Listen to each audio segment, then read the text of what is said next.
I'm Amelia Saunders, 34, a creative director, a wife. From the outside, you might think I have everything sorted. But here I am in a hospital bed at St. Vincent's, feeling more out of place than I ever thought possible. My husband Daniel has visited, of course, sitting by my side with his dependable warmth, talking about work and telling me how everything at home is under control. It's not that I don't love him, I do. But lately, love has felt like something we schedule into our lives, like doctor's appointments and grocery lists. I didn't expect this hospital stay to change anything, let alone bring something unexpected, someone unexpected into my life. It was a standard routine checkup at first, but when the results came back with a question mark, they decided to admit me for a few days to get more tests done, just to be safe. I went along with it, feeling like a visitor in my own body, trying to convince myself it was nothing.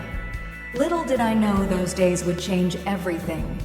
On the first morning, as I tried to settle into the boring routine of the hospital, a doctor walked into my room, and I swear time paused. He introduced himself as Dr. Evan Hayes. Tall, with dark eyes that seemed to see straight through the walls I'd built, he had a presence that filled the space instantly.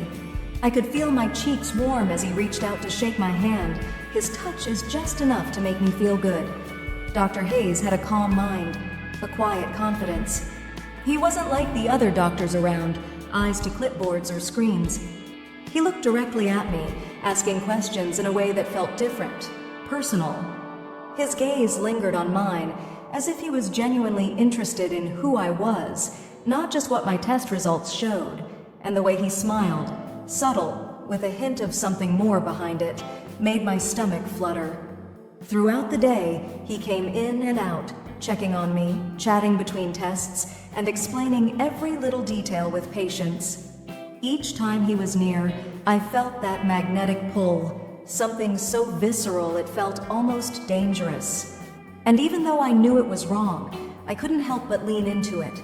My hands brushed his a few times, those fleeting touches enough to send warmth radiating up my arm.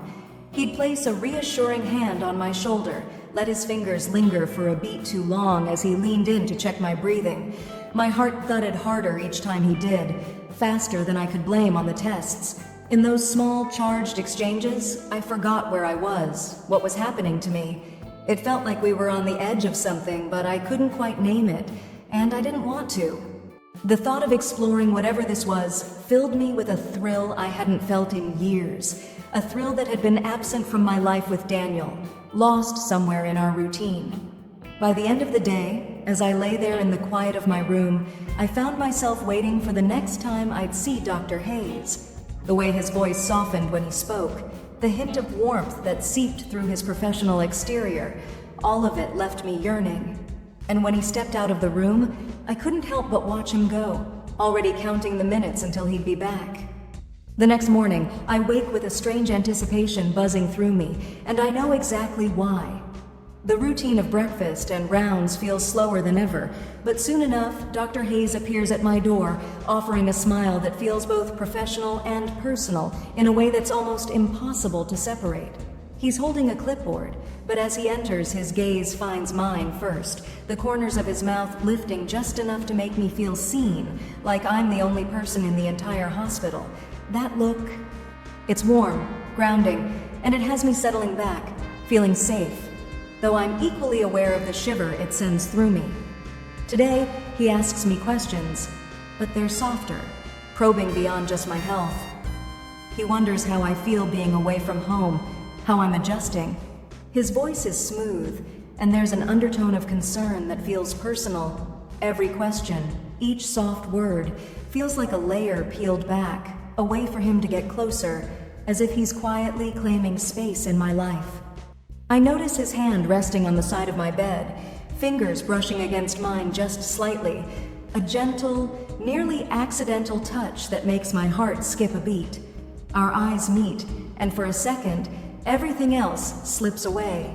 My discomfort, the sterile smell of the room, the beep of machines, all of it blurs into the background.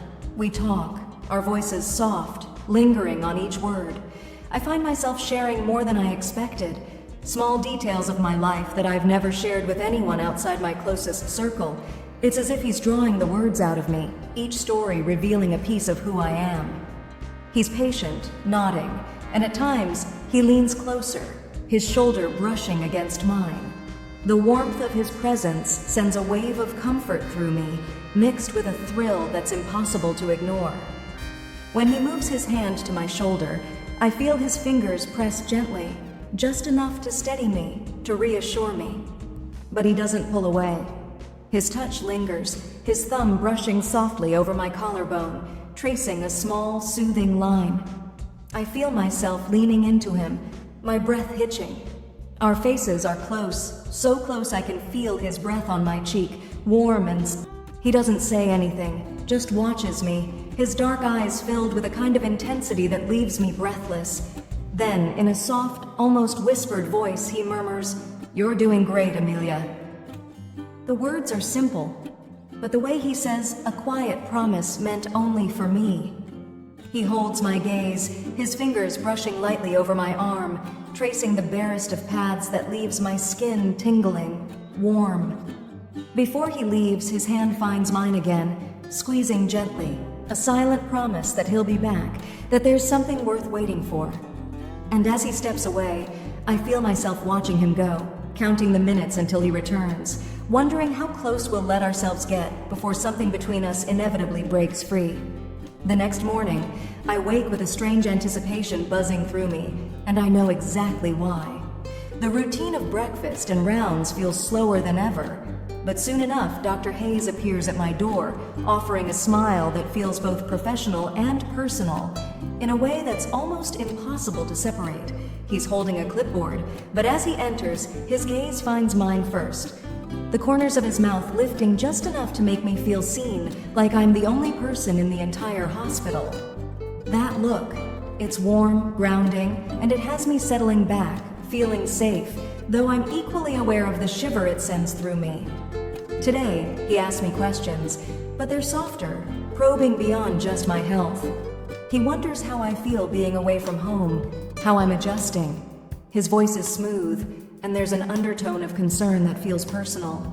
Every question, each soft word, feels like a layer peeled back, a way for him to get closer, as if he's quietly claiming space in my life.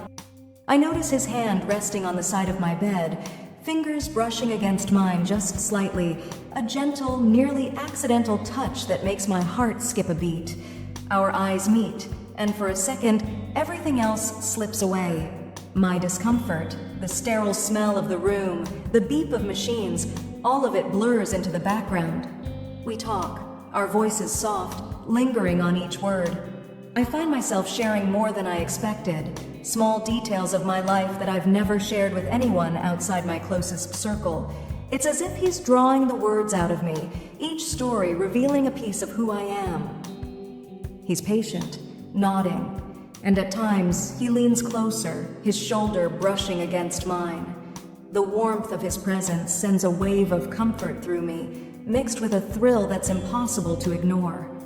When he moves his hand to my shoulder, I feel his fingers press gently, just enough to steady me, to reassure me, but he doesn't pull away. His touch lingers, his thumb brushing softly over my collarbone, tracing a small, soothing line. I feel myself leaning into him, my breath hitching. Our faces are close, so close I can feel his breath on my cheek, warm and steady, grounding me even as my heart... He doesn't say anything, just watches me, his dark eyes filled with a kind of intensity that leaves me breathless. Then, in a soft, almost whispered voice, he murmurs, "You're doing great, Amelia." The words are simple, but the way he says, a quiet promise meant only for me. He holds my gaze, his fingers brushing lightly over my arm, tracing the barest of paths that leaves my skin tingling, warm. Before he leaves, his hand finds mine again, squeezing gently, a silent promise that he'll be back, that there's something worth waiting for. And as he steps away, I feel myself watching him go, counting the minutes until he returns, wondering how on the third morning. I wake early, my heart already beating a little faster as I anticipate seeing Dr. Hayes again. There's a tension that I can't ignore, something unspoken but so palpable between us. Breakfast comes and goes in a blur, and when the door finally opens to reveal him standing there, I feel a warmth spread through me. He's holding his clipboard, but as soon as our eyes meet, there's a softness in his gaze that makes the sterile hospital room feel a little more like home. Dr. Hayes approaches the bed, standing close enough that I can feel the warmth radiating from him. His usual questions about my health come first, his voice gentle and soothing, his gaze never wavering from mine. But today, there's something different in his tone, an undertone of warmth, maybe even longing. He sets the clipboard aside just for a moment, and his hand finds mine, casual yet deliberate, his fingers curling around mine, strong and reassuring. The spark of his touch makes my heart race, and I wonder if he feels it too. He doesn't let go right away. Instead, he holds my hand a beat longer, his thumb brushing softly over my skin, leaving a trail of warmth that spreads up my arm.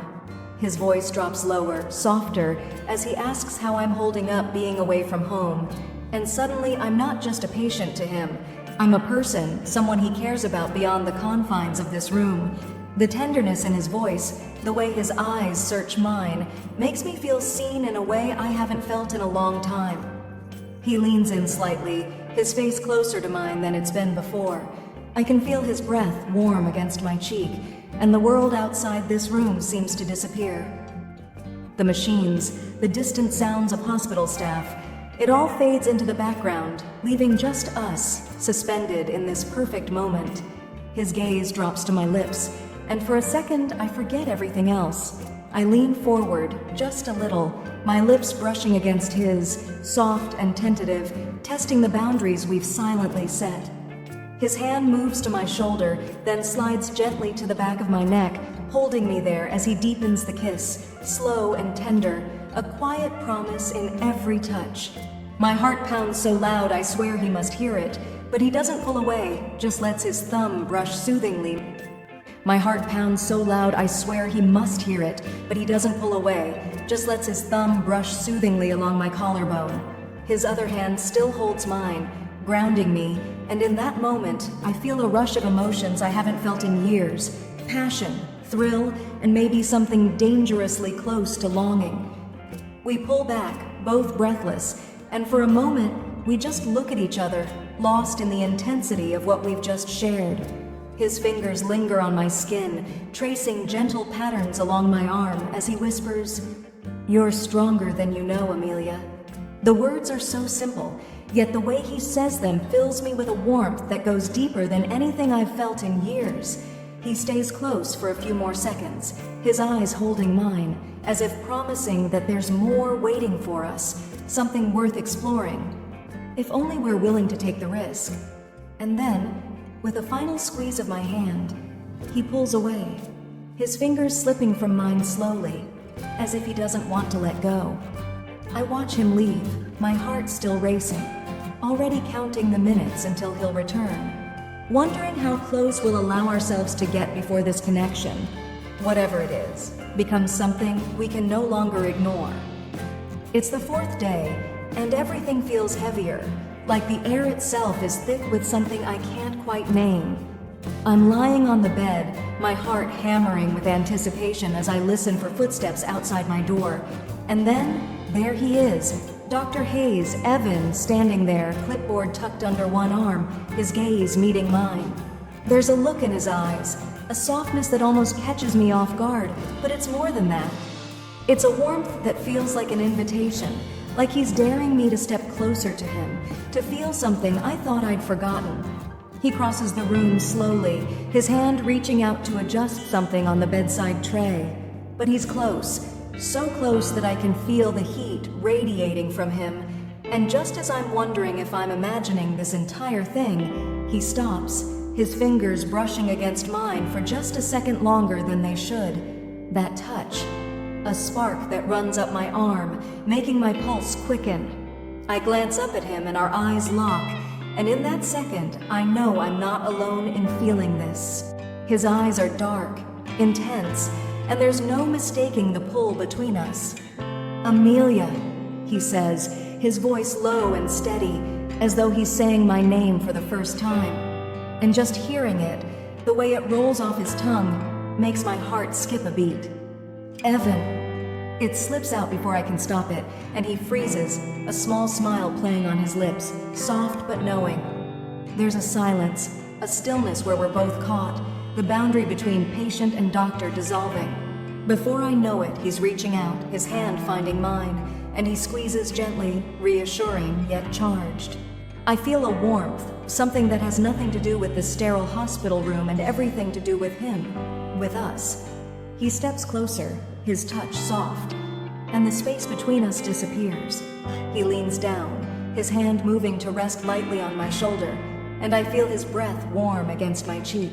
I close my eyes, my breath as he brushes his lips against my temple, so soft I almost think I imagined it. But then he's there, and real, his other hand finding the back of my neck, his fingers warm. I can't stop thinking about you, Amelia, he murmurs, his voice barely more than a whisper. His words send a shiver down my spine, and I feel myself leaning into him, drawn in by his warmth, by the quiet intensity of his touch. Me too, I manage, my voice soft, my hand finding his. And then, before I can talk myself out of it, I reach up, pulling him closer. Our lips meet, tentative at first, a soft, lingering touch that's both familiar and breathtakingly new. The kiss deepens, his arms wrapping around me, pulling me closer, his thumb. It feels like a promise, a quiet surrender to something we can no longer ignore. When we pull back, breathless and caught, he rests his forehead against mine, his fingers entwined with mine as he murmurs, "I want to be here with you, all of it, Amelia." And in that moment, as I look into his eyes, I know that whatever this is, whatever we're stepping into, I'm ready. The morning is quieter than I expected. The hospital sounds fade into the background as I sit up in bed, my heart thrumming with a nervous anticipation. The door creaks open, and there he is, Dr. Hayes, Evan, standing there in the doorway. His eyes find mine, and in that single moment, it feels like the air itself thickens, charged with something neither of us can ignore anymore. Evan steps inside, his hand brushing mine as he reaches out to adjust something on my bedside tray. His touch lingers just a beat too long, but neither of us moves away. Our fingers slowly intertwine, a silent acknowledgement of the closeness building between us. My heart pounds in my chest as I look up at him, and for the first time, the boundary between us dissolves. "Amelia," he whispers. He inches closer, his gaze locked on mine, filled with warmth and something deeper, something that feels like a quiet promise. He raises a hand, brushing his fingers along my cheek. I lean into him, my own hand reaching up to cup his face, my thumb tracing the curve of his cheek. I see him close his eyes for a brief moment, a soft sigh escaping his lips as he leans into my touch. The distance between us melts away, and then, slowly, his lips brush against mine. A soft, tentative kiss that seems to set my entire world alight. It's gentle at first, cautious, but as his hand finds the small of my back, drawing me closer, the kiss deepens, turning tender, yet filled with an intensity that makes me feel weightless. We pull back, both of us breathing heavily, his forehead resting against mine. He's close enough that I can feel his breath warm on my cheek, hear the unsteady rhythm of his breathing that matches my own. His hand finds mine again, and as his fingers wrap around mine, he murmurs, "You have no idea how long I've been wanting this, how long I've been waiting for you." The words settle deep in my chest, filling a part of me that's been aching, a part of me that's longed to feel this alive. I tighten my hold on his hand, squeezing gently as I look into his eyes, letting him see the vulnerability, the quiet thrill I feel in this moment. "I'm here now," I whisper, and it's a promise as much as it is an admission. Evan's thumb strokes gently over the back of my hand, his gaze never leaving mine. 33. Being with you like this, Amelia, it feels like something I can't walk away from. He leans in, his lips finding mine again, a deeper, more purposeful kiss that makes my heart pound against my rib cage. His arms slide around me, pulling me against him in a warm, unbreakable hold that feels like coming home. Time slips away as we stay there, wrapped up in each other, every touch, every whispered word filling the space between us with a warmth that's both exhilarating and terrifying.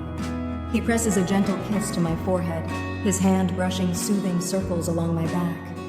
And as we pull back, our gazes locked, I know that whatever lies ahead, this moment will remain, etched in my heart, a quiet reminder of the kind of connection that comes along once in a lifetime. It's my last day, and the air is thick with the weight of unspoken words.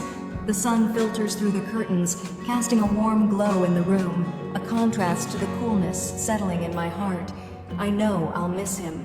He visits my room one final time, and the moment he steps in, I feel a charge that has become all too familiar. He leans in close, his breath a soft caress against my skin, and whispers promises that seem to dance in the air between us. "I'll always be here," he says, his voice low and tender, each word echoing in the depths of my being. There's a longing in his gaze, a connection that transcends the physical and delves into something deeper, something that feels like destiny. As he leans closer, I can feel the warmth radiating from his body, a reminder of the nights we've spent together, tangled in sheets and dreams. When his lips finally meet mine, it's a gentle kiss, one filled with the weight of our shared moments, each touch igniting memories of laughter, passion, and the quiet confessions we've exchanged. It's a bittersweet goodbye, a culmination of emotions we've carefully crafted in the sanctuary of this room. His hand finds mine, fingers intertwining in a familiar embrace that feels like home. I squeeze his hand, trying to imprint the sensation in my memory, the warmth of his skin against mine. "You've changed me," I admit, my voice barely above a whisper. There's a vulnerability in my confession, but I see it mirrored in his eyes, a shared understanding of what we've created together. As we prepare to say goodbye, the moment stretches, heavy with unspoken possibilities. "Promise me you'll remember," he urges, his thumb brushing over my knuckles, a gesture that sends shivers down my spine. I nod, knowing this journey we've shared will forever be etched in my heart. "I will," I promise, the words of vow wrapped in hope. "You'll always be a part of me." And as we finally part, I feel a mix of sadness and liberation wash over me. I walk out healed in more ways than one, carrying with me the essence of what we had, a beautiful, fleeting moment in time that will guide me forward, reminding me of the love that can blossom in unexpected places.